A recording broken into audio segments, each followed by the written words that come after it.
오늘 말씀은 사도행전 4장 1절로 22절 말씀 보겠습니다. 대독합니다.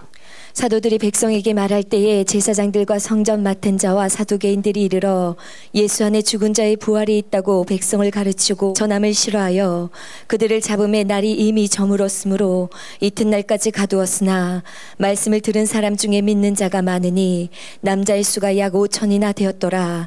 이튿날 관리들과 장로들과 서기관들이 예루살렘에 모였는데 대제사장 안나스와 가야바와 요한과 알렉산더와 및 대제사장의 문중이 다 참여하여 사도들을 가운데 세우고 묻되 너희가 무슨 권세와 누구의 이름으로 이 일을 행하였느냐. 이에 베드로가 성령이 충만하여 이르되 백성의 관리들과 장로들아, 만일 병자에게 행한 착한 일에 대하여 이 사람이 어떻게 구원을 받았느냐고 오늘 우리에게 질문한다면 너희와 모든 이스라엘 백성들은 알라. 너희가 십자가에 못 박고 하나님이 죽은 자 가운데서 살리신 나사렛 예수 그리스도 이름으로 이 사람이 건강하게 되어 너희 앞에 섰느니라. 이 예수는 너희 건축자들의 버린 돌로서 집 모퉁이의 머릿돌이 되었느니라. 다른 이로서는 구원을 받을 수 없나니 천하 사람 중에 구원을 받을 만한 다른 이름을 우리에게 주신 일이 없음이라 하였더라. 그들이 베드로와 요한이 담대하게 말함을 보고 그들을 본래 학문 없는 범인으로 알았다가 이상히 여기며 또 전에 예수와 함께 있던 줄도 알고 또 병난 사람이 그들과 함께 서 있는 것을 보고 비난할 말이 없는지라 명하여 공회에서 나가라 하고 서로 의논하여 이르되 이 사람들을 어떻게 할까. 그들로 말미암아 유명한 표적 나타난 것이 예루살렘에 사는 모든 사람에게 알려졌으니 우리도 부인할 수 없는지라.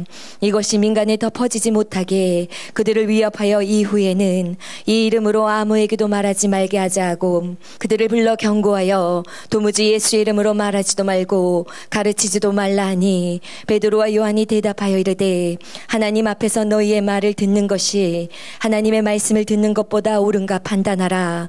우리는 보고 들은 것을 말하지 아니할 수 없다니 관리들이 백성들 때문에 그들을 어떻게 처벌할지 방법을 찾지 못하고 다시 위협하여 놓아주었으니 이는 모든 사람이 그 된 일을 보고 하나님께 영광을 돌림이라. 이 표적으로 병 나은 사람은 40여세나 되었더라. 아멘. 아멘. 특별히 오늘날 우리가 살아가고 있는 이 시대는 마지막 시대입니다.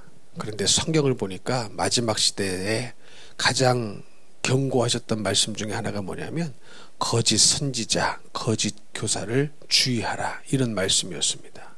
이 말은 무슨 말이냐면 이 마지막 시대에는 진짜와 가짜를 구분하기가 어렵다는 거예요. 진리도 있는데 거짓 진리도 있다는 것이죠. 그래서 마귀는 거짓 선지자, 거짓 교사 등을 사용해서 우리를 미혹시킵니다. 그렇기 때문에 우리는 마지막 시대가 될수록, 주님 만날 날이 가까울수록 항상 우리 마음속에 진리로 가득 채우고 그 진리 말씀에 순종하며 사는 것이 굉장히 중요합니다. 그래서 이 거짓 교사들은요, 거짓 진리를 말할 뿐만 아니라 이 상황을 거짓으로 해석하죠. 하나님은 이런 상황을 이렇게 해석하시는데 거짓 선지자, 거짓 교사들은 다르게 해석합니다. 구약시대에도 그런 일이 있었습니다. 하나님께서는 이제 적군을 통하여서 이스라엘을 멸망시킬 계획을 갖고 계셔서 경고하셨는데 거짓 선지자들은 어떻게 얘기했습니까? 평안하다, 평안하다, 괜찮다, 안 망한다, 이랬거든요. 그런데 이스라엘이 망했습니까? 안 망했습니까? 망해버렸습니다. 평안하다고 말하는 것이 거짓이었어요. 그들의 죄를 회개하지 않는 이상 망할 수밖에 없는 영적인 아주 타락함이 극치에 다다라서 망할 수밖에 없는 그 한계에 도달했음에도 불구하고 회개는 안 하고 거짓 선지자들은 평안하다, 괜찮다, 망하지 않는다, 이렇게 얘기하다가 결국 그들은 거짓 선지자임이 스스로 드러나게 돼버리고 말았습니다. 자, 그런데 오늘 말씀해 보니까요, 사두개파가 나오죠. 예수님이 살았던 당시에는 특별히 몇 개 분파가 있었습니다. 우리가 잘 아는 바리새파도 있었고, 또 사두개파가 있었고, 또 열심당원도 있었고, 신약 성경에는 나오지 않지만 에세네파라는 파도 있었습니다. 그런데 이 파들이 약간씩 그들이 생각하는 또 교리 이런 것들이 달랐어요. 근데 오늘 말씀에 나오는 이 사도들을 주도적으로 체포하고 감옥에 가뒀던 그 파가 어떤 파였느냐? 사두개파거든요. 그런데 이 사두개파는 어떤 파였냐면 그 당시 아주 이 정치적인 성향이 강한 파였습니다. 그 당시에는 로마 식민지 시대였는데 로마하고 아주 밀착한 관계를 맺으면서 그것을 통하여서 이익을 얻고 지위를 얻고 아주 그런 정치적인 상황을 이용해 가지고 굉장한 이득을 취했던 사람들이 바로 사두개파였습니다. 그리고 이 사두개파는 누구의 후예냐면 제사장이었던 사독의 후예이거든요.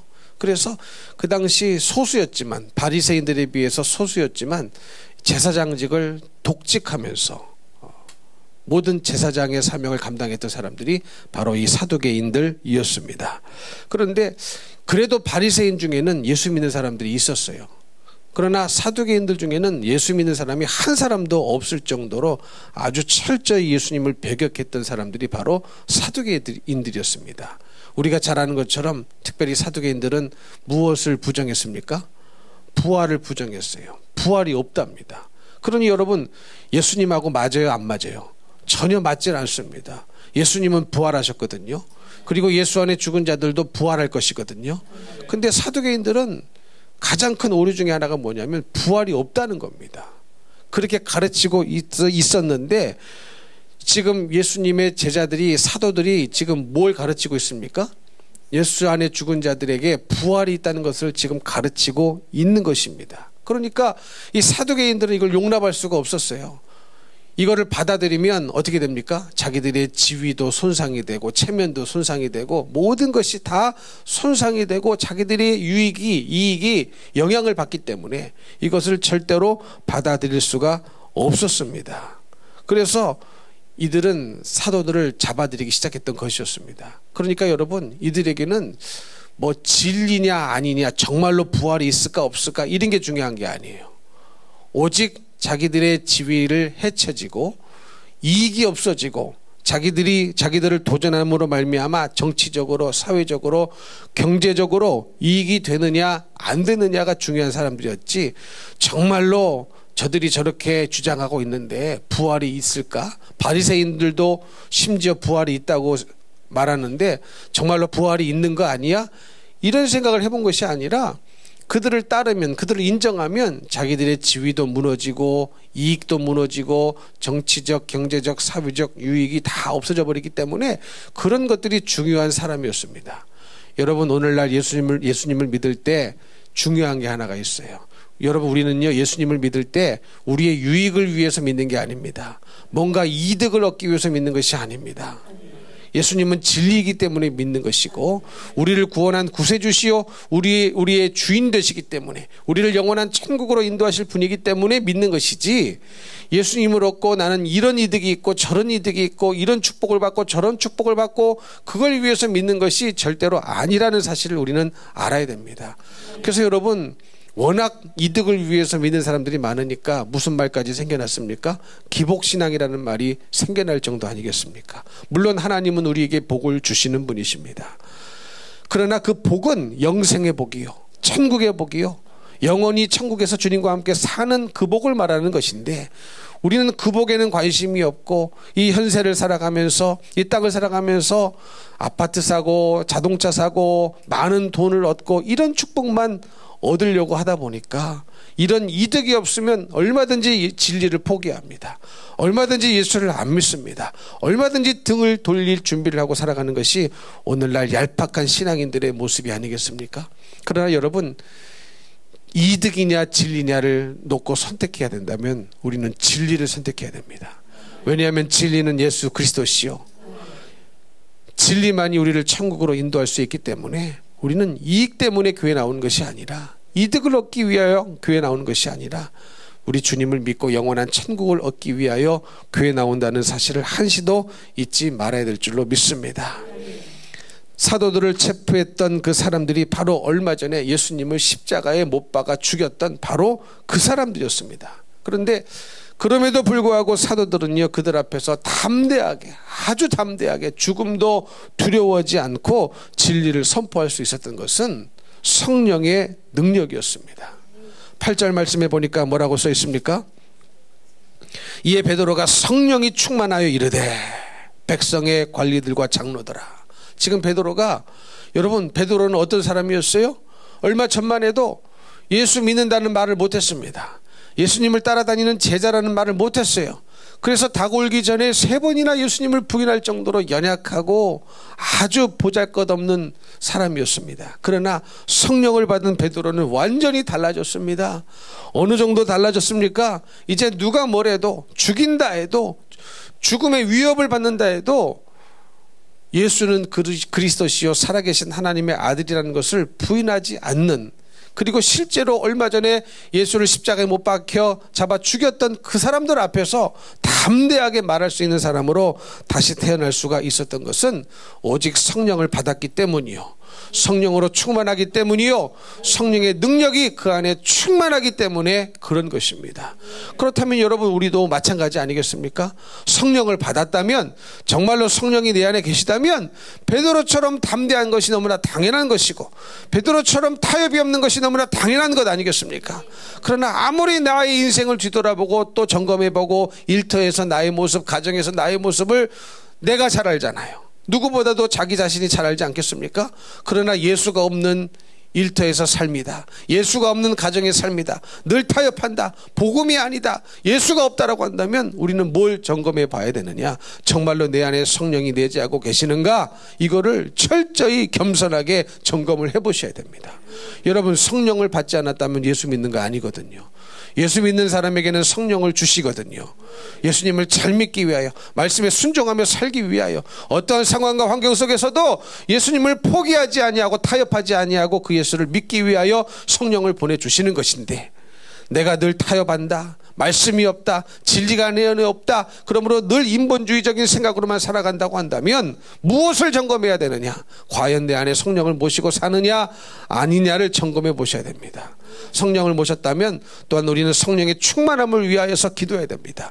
오늘 말씀에도 보니까요, 베드로가 이렇게 담대하게 죽음을 각오하고서라도 두려움 없이 예수님을 전할 수 있었던 것은 성령으로 충만했기 때문이라고 성경이 기록하고 있는 것이거든요. 그렇기 때문에 우리는 성령의 충만함을 위하여 항상 기도해야 될 줄 믿습니다. 성령은 진리의 영이세요. 그렇기 때문에 성령이 계시면 진리를 말할 수밖에 없어요. 진리를 타협할 수가 없습니다. 왜요? 성령은 진리의 영이시기 때문에 그렇습니다. 그런데 이 사람들이, 사두개파를 중심으로 이 사람들이 화가 나가지고 나는 부활이 없다고 전하고 있는데, 제자들이 나타나서 이 걷지 못하는 사람도 고쳐주고 또 예수 안에 죽은 자들에게는 부활이 있다고 전하니까 그들이 받을 이익에 영향을 미치니까 화가 나가지고 뭐라고 얘기합니까? 사도들을 가운데 세워놓고 도대체 무슨 권세와 누구의 이름으로 이 일을 행하느냐고 묻습니다. 무슨 권세로 누구의 이름으로 이 못 걷는 사람을 고쳐준 것이고 예수 안에 죽은 자들에게 부활이 있다고 말하는 것이냐고 따지는 거예요.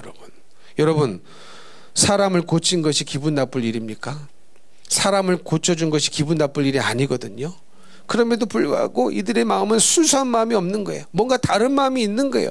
자기들이 중심이 되지 못하고 자기들의 교리를 정면으로 반박하는 이들을 향하여서 아주 이 나쁜 마음을 품고 그들을 전혀 기적을 보아도 받아들이지를 않고 있는 모습을 우리는 볼 수 있습니다. 그럼에도 불구하고 사도들은 뭐라고 얘기합니까? 아주 담대하게, 너희가 십자가에 못 박여 죽였지만 하나님이 다시 살리신 예수 그리스도의 이름으로 못 걷는 사람을 건강하게 한 것이다. 아주 담대하게 말하고 있는 거예요. 이 말은 이들에게 굉장히 듣기 싫은 소리였을 겁니다. 왜냐하면 이들은 예수님을 죽인 장본인이었거든요.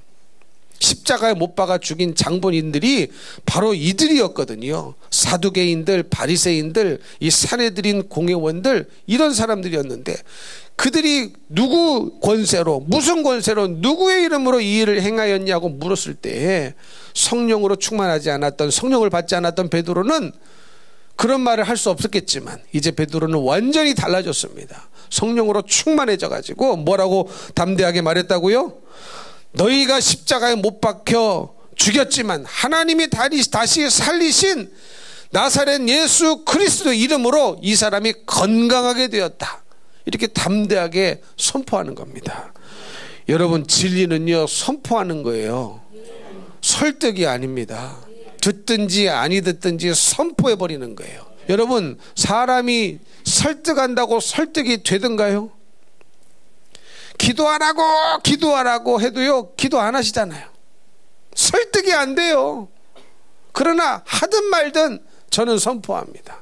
간절히 해야 된다는 심정으로, 기도해야 산다는 마음을 담아서 선포하는 거예요. 근데 여러분, 그 소리를 들을 수 있는 영적인 귀가 있는 사람은 복이죠.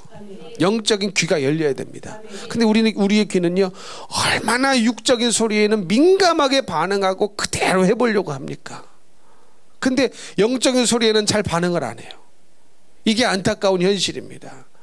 내 육신을 위하는 소리, 이거 먹어야 건강합니다, 이 운동해야 건강합니다, 그러면 귀가 솔깃해가지고요, 이 빚을 져서라도 기어이 그거 사가지고 먹어보죠. 심장이 안 좋은 사람 이거 먹어봐, 무릎이 안 좋은 사람 이거 잡숴봐, 피가 고지혈 찌른 사람 이거 먹어봐. 그러면요, 빚을 내서라도 기어이 삽니다. 아들아 딸아, 이게 내 건강에 좋단다, 꼭 좀 사와라. 여러분, 이게 얼마나 육적인 귀에는 귀가 열려져 가지고 민감한 거예요. 그러나 영적으로 살리는 소리는 민감하지 않아요.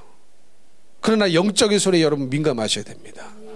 예배드리라는 소리, 예배에 성공하라는 소리, 기도해야 된다는 소리, 여러분, 이 소리에는요, 육적인 소리보다 훨씬 더 민감해야 됩니다. 왜냐하면 여러분, 아무리 건강하게 사셔도요, 100년 안에 다 죽어요. 아무리 의학이 발달해도 150살도 못 살아요. 200살 못 삽니다. 거의 100년 안에 다 결판이 납니다. 70 넘어가면 꼬부라지고, 80 넘어가면 꼬부라지고, 사는 게 아니고 이제 힘든 인생이 돼버립니다. 어쩌다가 정말로 막 90세 넘으셔도 팔팔하게 건강하게 사시는 분도 있지만, 정말 힘이 없어가지고요, 지팡이에 의지하고 눈도 희미하고 다 머리 어깨 무릎 아프고 삽니다. 근데 여러분, 이렇게 100년도 안 되는 인생에는 귀가 민감해가지고, 이거 잡숴야 건강해, 이거 잡숴봐 피가 맑아져. 근데 여러분, 우리는 죽어도 죽는 게 아니거든요. 우리의 영혼은 죽어도 없어지는 게 아니거든요. 예수 믿어야 천국 가거든요. 그러면 천국 가기 위해서는 믿음으로 살아야 되거든요. 그러면 믿음으로 살려면 들어야 되거든요. 하나님의 말씀을 들어야 되거든요. 그리고 그 말씀대로 살기 위하여 기도해야 되거든요. 그러면 내 영을 영원토록 천국에서 살리는 그 말을 잘 들어야 되지 않겠습니까? 할렐루야. 그 말을 다 잘 들으시기를 예수님 이름으로 축복합니다. 그러니 예배에 성공해야 됩니다. 여러분, 들어야 돼요. 깨어 예배 드려야 됩니다. 들어야 돼요. 근데 안타깝게도 정말로 육신을 위하는 소리는 너무너무 막 잘 듣고요, 잊어버릴까 봐 기록해 놓죠. 막 어디 싹 지나가서 무슨 약 먹으면 좋대야, 건강식품 이거 먹으면 좋대, 뭐라고 이름도 외우기 어려워, 빨리 좀 적어놔 가지고 기억을 하려고. 근데 말씀은 기억이 안 나. 지난 시간에 뭐 들었어요? 몰라 기억이 안 나. 큰일 나는 거예요. 여러분, 저는요, 나이가 먹을수록 이 치매 안 걸리도록 기도하셔야 됩니다. 주님 잊어버리면 안 되잖아요. 말씀 잊어버리면 안 되잖아요. 얼마나 안타깝습니까? 여러분, 다 잊어버려도 예수님 잊어버리면 안 돼요. 말씀이 기억나야 돼요. 그럼 여러분, 그걸 위해 기도하셔야 됩니다. 주님, 내가 치매에 걸리지 않게 도와주세요. 무엇보다도 건강하게 살아야 되겠지만 맑은 정신 허락하여 주시고, 치매 안 걸리게 하여 주셔서 정말로 죽는 그 순간까지 우리 주님 기억하게 하옵시고, 주님 손 놓지 않게 하옵시고, 주님을 믿게 하옵시고, 말씀이 다 기억나게 해 주셔서 천국 가게 해 주세요. 여러분, 기도하셔야 됩니다.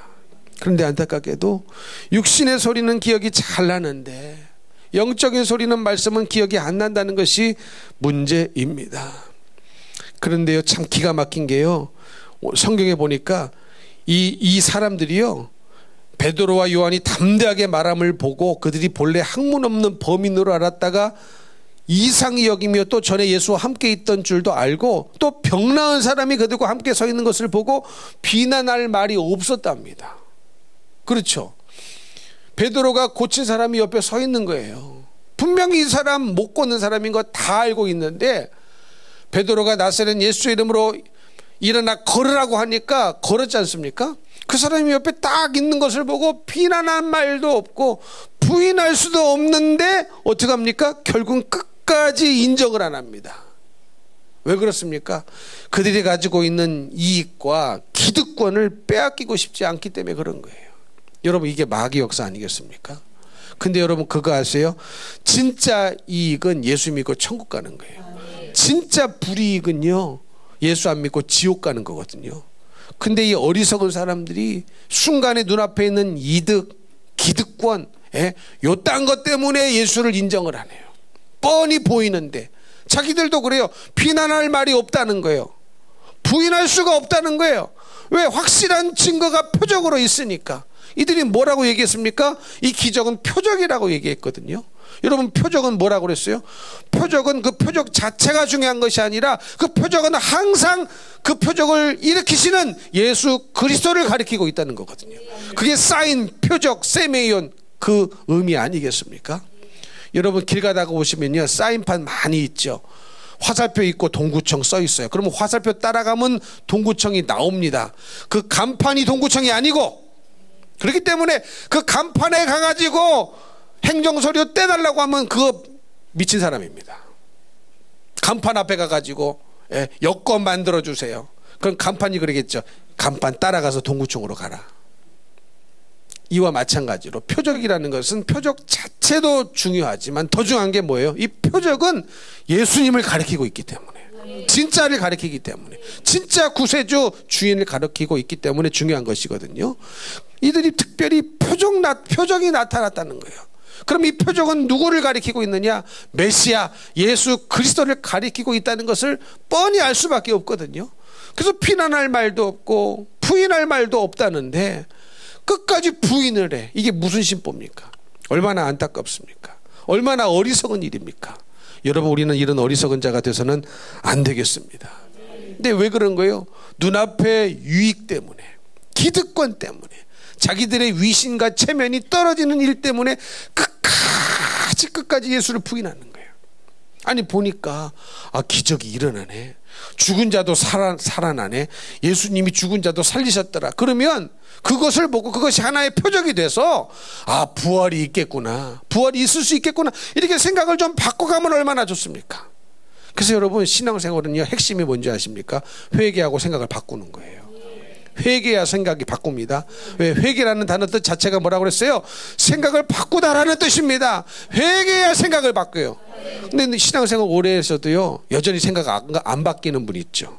안 바뀌는 분 많습니다. 고집스럽게 완고하게 생각이 안 바뀌는 분이 있어요. 그리고 딱 자기가 울타리를 쳐놔가지고 여기 안에는 들어오지 마세요. 요거는 내 마음대로 하겠습니다. 아니요, 주님 마음대로 해야 되거든요. 성령님 마음대로 해야 되거든요. 그러려면 내가 반드시 내어 드려야 됩니다. 왜냐하면 나에게 자유의지가 있거든요. 내가 주님 앞에 내어 드려야 주님이 역사하실 수 있는 거예요. 내가 내 자신을 성령님께 내어 드려야 역사하실 수가 있는 것인데, 자유의지를 가지고 내가 내어드리지 않으면 역사하실 수가 없는 것입니다. 근데 여러분, 생각이 바뀌어야 되거든요. 어떻게 생각이 바뀌어야 되느냐? 믿음의 생각으로. 나는 알 수 없지만 하나님은 아십니다. 우리 삶의 모든 영역에서 이렇게 생각이 바뀌어져야 됩니다. 우리 육신의 병든 문제만 해도 그래요. 나는 못 고칩니다. 의사도 못 고칩니다. 그러나 주님은 고칠 수 있습니다. 이렇게 생각이 바뀌어져야 주님 앞에 와서 간절히 기도할 생각을 하고 주님을 의지할 생각을 하지 않겠습니까? 여러분, 저는 기도해서요, 애 못 낳는 사람 애 낳기도 했습니다. 누가 하시는 일입니까? 주님이 하시는 일이에요. 안수 기도해서요, 안 낳는 병 낫기도 했습니다. 누가 하시는 일입니까? 주님이 하시는 일이에요. 믿으면 됩니다. 믿음에는 한계가 없습니다. 믿음으로 되어지는 일에는 한계가 없단 말이에요. 왜요? 하나님이 전지하시고 전능하시고 한계가 없으신 분이시기 때문에 오직 한계가 없으신 하나님 앞에 접근하는 길은 그 한계가 없으신 하나님을 나의 하나님으로 믿고 그 무한한 능력이 내 안에 찾아올 수 있는 길은 믿음밖에 없거든요. 내가 믿으면 하나님의 능력이 내 안에 옵니다. 하나님의 능력이 내 안에 옵니다. 그것은 오직 믿음으로만 되어지는 거예요. 그러니 여러분, 믿음은요, 얼마나 좋은 겁니까? 여러분, 믿는데 돈 들어요? 믿는데 돈 들어요? 내가 교회 한 10억 좀 바쳐야 믿음이 온다. 그러면 누가 우리 교회 중에 믿음을 갖고 살 사람이 누가 있겠어요? 10억이 없잖아요. 10원은 있는데 10만 원은 있겠죠. 근데 감사하게도요, 믿음으로 사는 데는 돈 들 일이 아니에요. 할렐루야. 믿으면 돼요. 말씀을 믿으면 되고, 주님의 능력을 믿으면 되고, 하나님의 하나님 되심을 믿으면 되고. 근데 안타깝게도 얼마나 많은 사람들이 하나님을 나보다 조금 더 나은 존재로 생각하는 사람들이 얼마나 많습니까? 하나님은 그런 분이 아닙니다.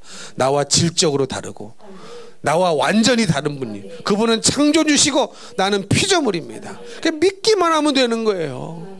그러면 야, 제자들도 보니까 예수님처럼 막 기적을 베푸네. 예수님이 죽은 자를 살리셨다는데 그 본 사람도 많다는데, 그러면 생각을 바꾸면 얼마나 좋아요. 야, 우리가 그 예수를 십자가 못 박혀 죽였지만 이 사도들이 이렇게 나오는 거 보니까, 또 이 사도들에게 능력이 나타나는 거 보니까 우리가 잘못했구나. 회개하고 부활을 믿고, 회개하고 예수를 믿고, 회개하고 새로워지면 얼마나 좋습니까? 근데 끝까지 뭐 때문에 예수를 부인합니까? 자기들의 체면 때문에. 왜? 자기가 틀렸다는 걸 인정해야 되는 거거든요. 여러분, 우리도 얼마나 그런 어리석은 사람 많습니까?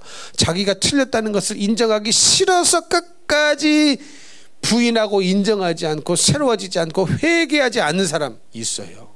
그 어리석은 사람인 거거든요. 그 인정하면 끝인데, 근데 체면 때문에, 내가 틀렸다는 것을 인정하려고 하는 체면 때문에, 이들도 똑같은 거거든요. 기득권 때문에. 체면이 무너지면 기득권이 무너진다? 아닙니다, 여러분. 인정하면요 오히려 삽니다. 인정하면요 막 체면이 구겨질 것 같죠? 천만의 말씀입니다. 더 새로워집니다. 더 거룩해집니다. 더 높여집니다. 그래서 겸손한 자에게 은혜를 주시고 교만한 자는 물리치신다는 거예요. 겸손한 자에게 은혜를 주시니까 받은 은혜 가지고 점점 우리는 영적으로 풍성해지고 새로워지니까, 여러분, 사람들도 존경하지 않겠습니까? 사람들이요 교만한 사람 존경하지 않아요. 다 알아요. 겸손한 사람을 존경합니다. 그럼 겸손한 사람이 누구냐? 죄를 인정할 줄 아는 사람이에요. 왜? 우리는 실수할 수 있잖아요. 몰라서 넘어질 수 있잖아요. 몰라서 잘못 말할 수 있습니다. 그러나 그렇다 할지라도 내가 몰라서 그랬습니다. 잘못해서 인정해. 그리고 새로워하죠. 그러면 왜 존경을 안 하겠습니까? 주님도 인정하시는데. 그러나 이 사람은 얼마나, 이 사도개인들을 필두로 한 이 산헤드린 공회원들 얼마나 어리석었는지, 자기들의 체면이 구겨지고 틀렸다는 것을 인정하고 싶지 않고 기득권이 무너질 것 같으니까 끝까지 표적을 보고 비난할 말도 없고 부인할 수도 없는데 인정을 안 하는 겁니다. 여러분, 이런 사람이 되어서는 안 된다는 겁니다. 진짜 이 불이익은 뭐라고요? 예수 안 믿고 지옥 가는 거예요. 진짜 이익은 뭐라고요?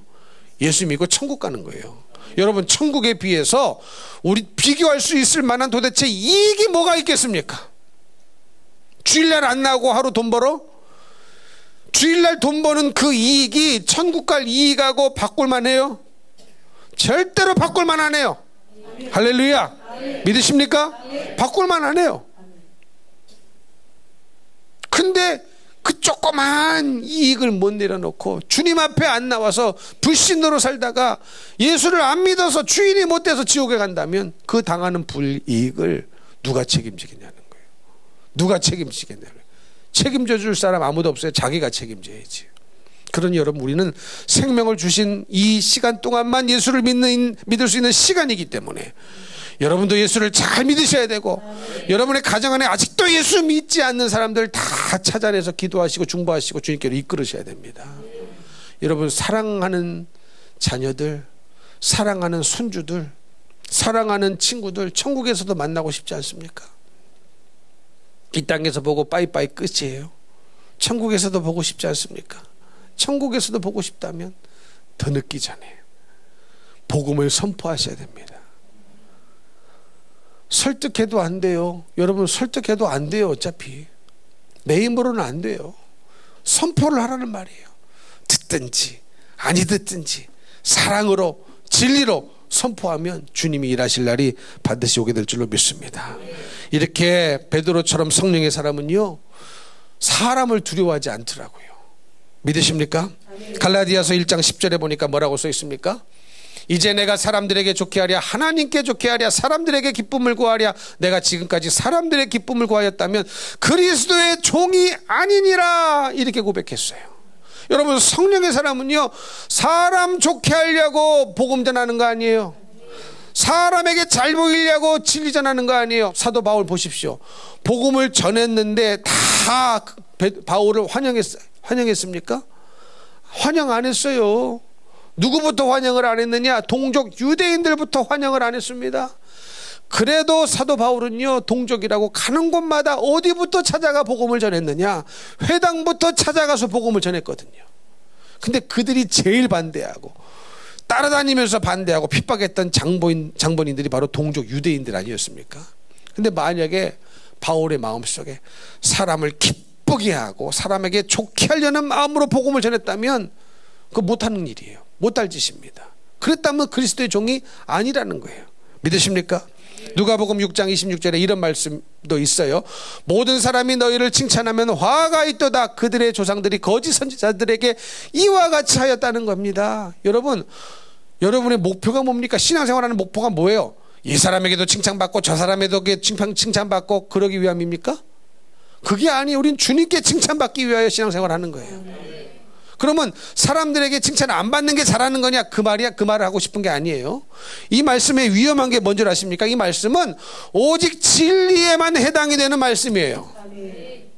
오직 진리에만 해당이 되는 말씀이에요. 무슨 말이냐면은 어떤 사람은요, 진리가 아니고 거짓과 미혹의 영에 이끌리며 있으면서도 뭐라고 얘기하냐면 내가 사람에게 좋게 하랴 하나님께 좋게 하랴 이러면서 그 미혹의 영을 따라가는 사람이 있어요. 무슨 말씀인지 이해가 되시죠? 그러니까 이 말씀은요, 진리를 따라 사는 사람들에게 해당하는 말이지, 거짓의 영에게, 미혹의 영에게 속아가지고 거기 질질 끌려다니면서 지금 뭐라고 말하고 있어요? 그거 하지 말라고 말하고 있는데, 내가 사람에게 좋게 하랴 하나님에게 좋게 하랴 이러고 앉아 있어요. 이건 아니란 말이에요. 이건 아니란 말이에요. 이 말씀은 오직 진리에만 해당하는 말입니다. 여러분, 베드로는 진리로 외치고 있거든요. 사도 바울도 진리로 외쳤거든요. 그러니까 내가 사람에게 좋게 하랴 하나님에게 좋게 하랴 반대하는 자들에게 담대하게 말해줄 수가 있었던 거예요. 그리고 모든 사람이 너희를 칭찬하면 화가 있도다. 교회 안에 그런 사람이 있어요. 이 사람에게도 칭찬 잘했다는 소리 들어야 되겠고 저 사람에게도 칭찬 잘했다는 소리 들어야 되겠으니까 진리를 타협해버린 사람이 있어요. 이 사람이 얘기하면 그 말이 맞다고 그래요. 저 사람이 얘기하면 그것도 맞다고 그래요. 여러분, 그런 게 어디 있어요? 1 더하기 1은 2도 되고 3도 됩니까? 아니죠. 2 더하기 2는 4도 되고 5도 돼요? 아닙니다. 그러면 틀리게 말한 사람에게는 틀렸다고 말해줘야 돼요. 근데 칭찬을 받아야 되니까 그 말을 못 해줘요. 관계가 깨질까 봐. 하나님과의 관계는 어쩌고. 여러분, 진리를 말하지 않으면 사람과의 관계는 유지될 수 있을지 모르겠지만 진리를 말하지 않으면 하나님과의 관계는 깨지는 거거든요. 여러분, 어떤 관계가 더 좋으세요? 하나님과의 관계가 깨졌는데 사람하고만 열심히 관계가 좋으면 무슨 소용이 있겠습니까, 여러분?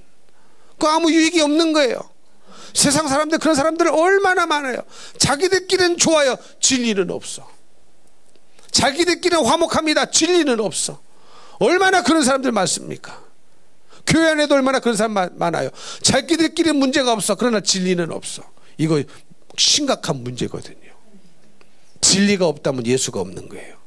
예수가 없다면 구원은 없는 거예요. 그래서 여러분, 우리는 진리의 생명을 걸 수 있는 사람이 되어야 됩니다. 그런데 이 말씀조차도 엉뚱하게 완전히 거짓의 영, 미혹의 영에 이끌리면서도 내가 사람에게 좋게 하랴 하나님에게 좋게 하지 착각하는 거예요. 착각하는 거예요. 그건 마귀 좋게 하는 거거든요. 그 고집을 안 버리면, 그 죄를 회개하지 않으면 그거는 마귀를 좋게 하는 것인데 그거를 모르는 채 엉뚱하게 갖다 붙여서 쓰는 사람이 있더라라는 사실입니다. 여러분, 우리는 그래서 이 마지막 시대는요, 진리의 시대인 줄 알고 진리의 전쟁을, 영적인 전쟁을 아주 혹독하더라도 싸워 이기고 승리해야 됩니다. 승리해야 돼요. 여러분 보십시오. 저 러시아와 우크라이나 전쟁을 보면서 느끼는 게 뭡니까? 누가 봐도요, 다 러시아가 한 달 안에 전쟁이 끝날 줄 알았어요. 그렇죠? 안 끝나요. 안 끝나니까 러시아 내부에서 막 동요가 일어나지 않습니까? 쿠데타 비스무리한 것부터 일어나고 동요가 일어납니다. 작지만 힘이 없지만 연약해 보이지만 끝까지 싸우는 거예요. 여러분, 우리 영적 전쟁도 마찬가지 아니겠습니까? 우리는 연약해 보입니다. 아닙니다. 예수 있으면 강합니다. 성령 있으면 강합니다. 그러니 우리는 질 생각을 하면 안 되고, 진리라고 한다면, 하나님의 말씀이라고 한다면 질 생각 자체가 아예 없어야 되고, 타협할 생각 자체가 아예 없어야 되고, 끝까지 누가 뭐래도 싸워 승리할 생각을 먼저 하셔야 됩니다. 생각에서부터 이겨야 되는 거예요. 생각에서부터 이겨야 되는 거예요. 근데 집에 갔더니 예수 안 믿는 배우자, 예수 안 믿는 자녀들, 예수 안 믿는 부모가 막 영적으로 공격하죠. 여러분, 진리는 이겨야 되는 거예요. 사랑으로 이기셔야 되고 진리로 이겨야 되지, 괜히 싸우고 싫다고 해서 네 말이 맞다, 이건 지는 거예요. 근데 그런 분 많이 계시죠. 싸우고 싶지 않아서 네 말이 맞다, 더 이상 끝. 여러분, 그게 지는 겁니다. 그게 마귀의 역사입니다. 그래서 안 변하는 겁니다. 여러분, 진리는 선포하면 되는 거거든요. 듣든지 아니 듣든지. 여러분, 진리가 다 듣기를 좋아한다면 무슨 염려가 있겠습니까? 하다못해 교회 안에서도요, 진리의 말씀 다 듣기를 좋아하는 게 아니에요. 어떤 사람은 눈만 뜨지 귀는 막고 있어요. 어떤 사람은 눈도 감았지 귀도 막고 있어요. 어떤 사람은 아예 자고 있어요. 안 듣고 싶은 사람이 있습니다. 그러나 그럼에도 불구하고 진리는 생명이고, 살리는 것은 영이고, 말씀이 생명이고, 말씀이 생명이고, 말씀은 예수고 그리스도시니까 듣든지 아니 듣든지 주님을 의지하고 진리를 선포하고 또 선포하고 또 선포하고, 공격을 받아도 선포하고, 안 받아들여도 또 선포하고, 선포하면요, 언젠가 주님이 일하실 날이 온다는 거예요. 사랑하는 성도 여러분, 그러니까 우리는 성령의 충만함을 받으셔야 됩니다. 내가 성령을 못 받았다면, 아무리 생각해도 나는 성령이 안 계신 것 같다, 안 받은 것 같다, 내가 안 받은 채 교회만 왔다 갔다 수십 년 한 것 같다라고 한다면, 성령을 달라고, 성령을 보내달라고 간절히 기도하셔야 됩니다. 그리고 성령을 받으셨다면 항상 충만함을 유지할 수 있도록 또 기도하셔야 돼요. 그러니 여러분, 이래도 기도 저래도 기도할 수밖에 없는 거예요. 그래서 모든 것은 결론은 기도예요. 할렐루야. 모든 것은 결론은 기도예요. 그런다 아직도 기도하지 않는 분 얼마나 많습니까? 다시 말씀드립니다. 여러분, 육신을 위하는 거에는 귀가 너무 밝은데, 내 영혼을 위하는 말씀에는 귀가 어두운 이 귀가 열려지게 해달라고 기도하십시오. 그래서 내 영이 사는 말씀에는 귀가 번쩍 뜨여야 됩니다. 내 죄를 알려주는 소리에는 귀가 번쩍 띄어져 가지고, 아, 맞습니다, 그 죄가 내 안에 있습니다, 철저히 회개하고 새로워진다면 그 유익을 누가 받습니까? 그 당사자가 받는 거예요. 본인이 받는 거예요. 그러니 이 말씀으로 살리는 말이 나갈 때 아멘으로만 화답해가지고 눈이 번쩍 떠가지고 귀가 번쩍 열려져 가지고 아멘으로 화답하셔야 됩니다. 우리 학생들도 젊은이들도 게임하지 마라, 못된 거 보지 마라. 그러면 이게 내 영을 살리는 소리인 줄 알고 귀가 번쩍 들여서 아멘으로 화답하셔야 돼요. 화답해는 아멘, 아멘. 근데 뭐 먹을 거 사줄게, 뭐 이거 사줄게, 육을 위하는 소리는 귀가 번쩍 뛰어가지고 안 사주면 언제 사줘요? 목사님 회식한다고 하는데 언제 해요? 때가 되면 해. 그건 절대 안 잊어버려. 그러나 영적인 귀가 더 열려져서 내 영이 사는 성도들이 되시기를 예수님 이름으로 축복합니다. 성령으로 충만하셔야 됩니다. 여러분, 정말로 얼마 남지 않았어요. 정말로 모든 예언이 다 이루어졌습니다. 마지막 징조 예언이, 성경에 써있는 예언들이 다 이루어졌고, 이제 예수님이 오시는 것만 남았어요. 오시는 것만 남았어요. 전쟁도 있고, 전쟁의 소문도 있고, 기근도 있고, 지진도 있고, 우리나라도 안전했는데 이제 지진도 솔찬히 일어나지 않습니까? 때가 꽉 찼습니다. 모든 민족으로 복음이 다 들어가면 주님 오신다고 그랬어요. 그날 얼마 남지 않았어요. 얼마나 오늘날은 인터넷 세상이라 여러분, 사람이 못 가도요, 방송파는 가니까, 전기는 가니까, 어때요? 복음을 다 듣습니다. 다 듣습니다. 때가 꽉 찼습니다. 그러니 우리는 영적인 긴장감을 놓치지 마시고, 육적으로 살다가 믿음 잃지 마시고, 깨어 기도함으로 성령의 충만함을 유지하셔서 항상 하나님 말씀에 아멘으로 화답하시고 주님 만날 준비를 하셔야 되는 거예요. 여러분, 진리가 아닌 타협의 길은요, 넓은 길이거든요. 편안합니다. 그러나 진리의 길, 말씀의 길이기 때문에 좁은 거예요. 말씀 밖으로 넘어가면 안 되니까 좁은 거예요. 그런데 넓은 길 끝에는 예수님이 거기 안 계셔요. 거기 안 계셔요. 좁은 길 끝에만 주님이 계신 거예요. 넓은 길 끝에는 지옥이 나옵니다. 넓은 길 끝에는 마귀가 기다리고 있습니다.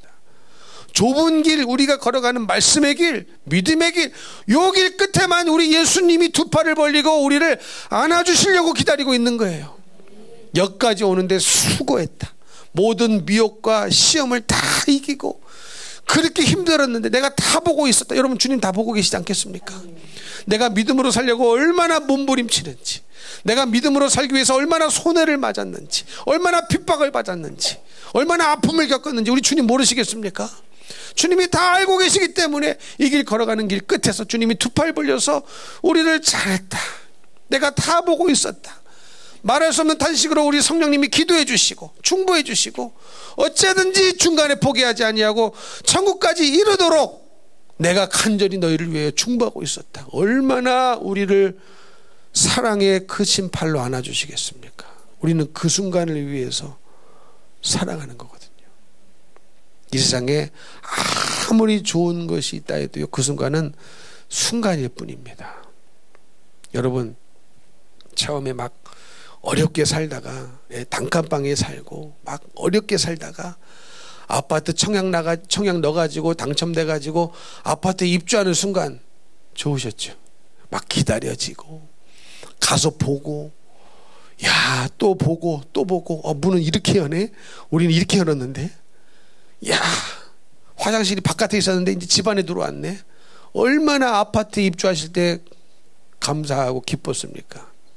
여러분, 아파트만 들어가도 그렇게 기다려지고 기쁜데, 새 집에 입성하려고만 해도 기다려지고 기쁜데, 천국에 들어가는 날은 얼마나 기쁘겠습니까?